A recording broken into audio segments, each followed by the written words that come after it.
Welcome back to my channel. On this episode of Truckin It, I'll be talking about key strike points in addition to the vaccine mandates. These are a few issues that I've had over the years that other drivers have had that need fixed in the trucking industry. So stay tuned. Friends and followers, welcome back to my channel. Greetings from home. I hope y'all are doing well out there. And, yeah, it's my new place, so I'm in my backyard right now on the back deck.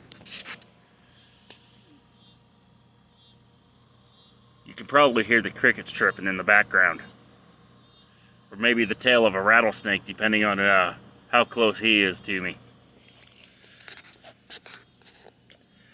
And right now, on Truckin It, I need to talk with y'all about some key points about this whole strike situation. There's a bunch of drivers planning to participate in it. I personally will not. But unfortunately, we have to discuss this anyway, because there's a lot of drivers who will. And I need y'all to know my stance on this issue. So, let's get started on Trucker Strike 2021.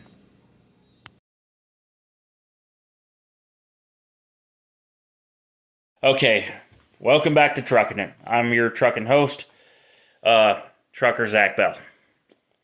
And for those of y'all who have not heard about the strikes and stuff that are happening this coming week, I have news for you.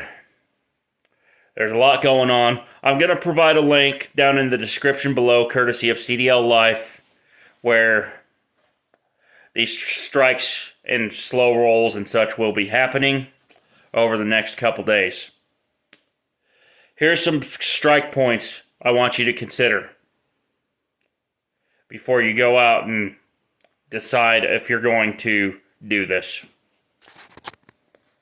Number one, the legislators, governors, and elected officials need to hear our voice, because the guys in charge of truck stop chains and the guys in charge of the trucking companies now have their hands tied by these elected officials.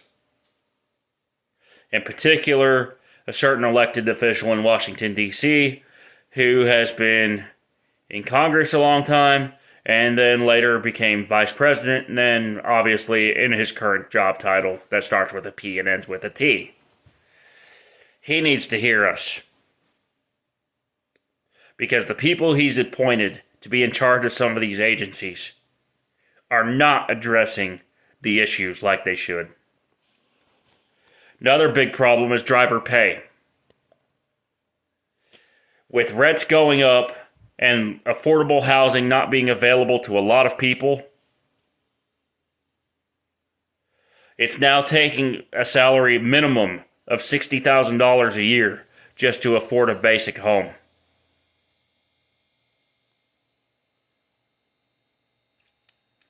And many people do not have that kind of salary in this trucking business.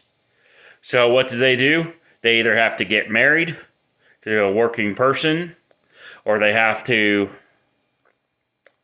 find some way to get better pay. Many drivers job hop for this reason, especially with landlords beginning to jack up rent on basic apartments in many parts of the country. What you used to get for $300 a month is now over $1,200 a month, and going upwards. And unfortunately, that's the situation in a lot of places. And therefore, everyone in the family has to work if you're going to be able to afford the rent these days. That means wife and kids too. Ooh. Or, worse yet, you end up moving back with your parents, or end up having to live on the road. And that's no way to live.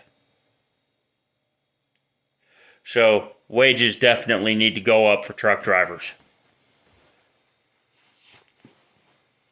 in order to combat this problem. And that's as an industry, not just with one or two different carriers. The number 3 thing that needs to happen is a simple problem. With all these carriers wanting to put more and more people into their sleeper berths to expand on the team trucking environment, especially CR England. You've all heard about their 3-person sleeper. Every time the driver stops, it wakes the other 2 up in that environment. It's bad enough with 1 co-driver. If I had 2 co-drivers, it would be even worse. And one of the big issues is when these trucks stop, they're having to pull into an already overcrowded truck stop to simply grab drinks or use the bathroom. Truck makers need to address this. They need to make sure that drivers have adequate facilities on board the truck for both cooking and for going number 1 or number 2. I'm not talking about cutting a hole in the floor of the sleeper like some of these immigrant drivers do. I'm not talking about, let me think here, building a custom sleeper like some of these owner-operators do.